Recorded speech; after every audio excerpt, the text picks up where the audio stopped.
We're standing in the former palace of Agustin Iturbide, and we're looking at a crowned nun portrait. And this is a full-length, life-sized portrait. She's frontal. She's a beautiful young woman, elaborately dressed. This particular nun, María de Guadalupe, is from a Conceptionist convent in the city of Puebla. And so the Conceptionist order was the earliest one founded for women here in New Spain, and it was reserved for the wealthiest, elite, pure-blooded Spanish women. And so when we think about nuns, we think about taking a vow of poverty, living a very simple life. So we might imagine that she's going to renounce all of the wealth and luxury we see her with, because what we're seeing is Maria on the day when she takes her vows. But in fact, the life she leads is not really one of deprivation once she enters the nunnery. Though there were many female orders that took intense vows of poverty, the Conceptionists were not one of those orders. You came in with a dowry, for instance. Very much like getting married. And in fact, she is getting married. She's getting married in this case to Christ. The Conceptionists could actually have vast libraries, musical instruments, and we see some of that reflected in this portrait. The day that a woman took her vows, the day that she professed, was a day of communal celebration. This was a big deal in her life. And this portrait was intended for her family to remember her by after she took those vows and left her family.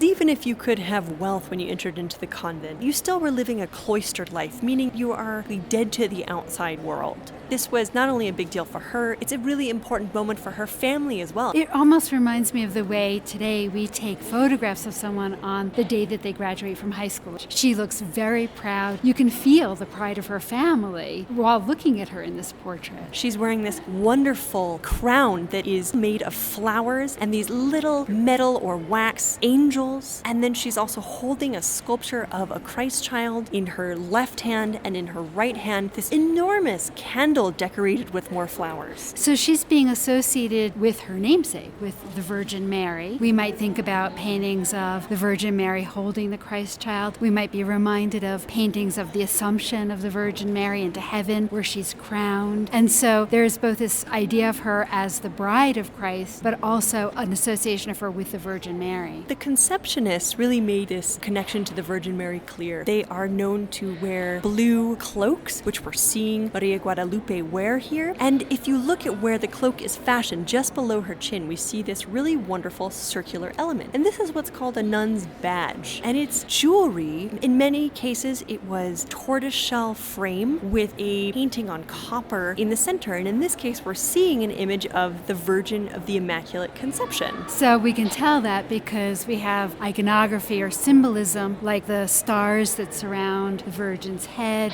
the moon at her feet, and the Immaculate Conception refers to the idea that the Virgin Mary herself was conceived without sin. And you'll notice that in this nun's badge, the Virgin of the Immaculate Conception wears the same blue mantle or cloak that the nun displayed here is wearing. The most fabulous part of her outfit is that long pleat down the front of her dress. Just ironing that would have taken a very long time. This is a very luxurious outfit. And reflects the wealth of this religious order, and also reflects the wealth of her family. So let's talk about the Christ child that she holds for a moment, because that may look rather odd to our eyes, because it is a sculpture, almost like a doll, of the Christ child. He's holding a staff. He's dressed beautifully. He's got a gold crown that's got jewels in it on his head. And we know that these sculptures of the Christ child were often treated as stand-ins for children, as a way to channel those maternal instincts. And this is a tradition that you see in Western Europe as well. You could dress these dolls of the Christ child. They are also associated with the wealthier orders. It makes sense given who we're seeing in this particular portrait. She also wears a very long chain of rosary beads, and if we follow those down, we see an elaborate inscription that identifies the nun and tells us the date on which she professed or entered the order. This inscription tells us that she is the legitimate daughter of two elites. Her parents are named as Adon and Adonia, meaning that they are very high up in the social hierarchy. It tells us where she professes as a nun, and it tells us the date, July 4th, 1800. Maria also carries a very long candle, which is also very luxurious. It's lit at the top. It's wreathed with roses and carnations, flowers associated with Virgin Mary, with virginity, with love, with marriage. It's another ostentatious symbol here, similar to the ostentatious array of flowers, the huge crown, the jewelry that she wears that fastens her cloak. Something to note about the crown, in addition to the same flowers that we see on the candle, is that the crown both alludes to, say, the crown of thorns that Christ wears, but it also relates to the crowning of the Virgin Mary in heaven after her death. And we have this lovely coming together across the composition of reds, of blues, of whites, of pale brown colors. It's just a tour de force of painting as well as this amazing moment for Maria. And we can't help but be drawn to her because she's looking out at us as a woman who's about to renounce her worldly life and enter a cloistered convent. There's something very alluring about this to us in the 21st century still. Yeah, this is a moment of transition in her very young life.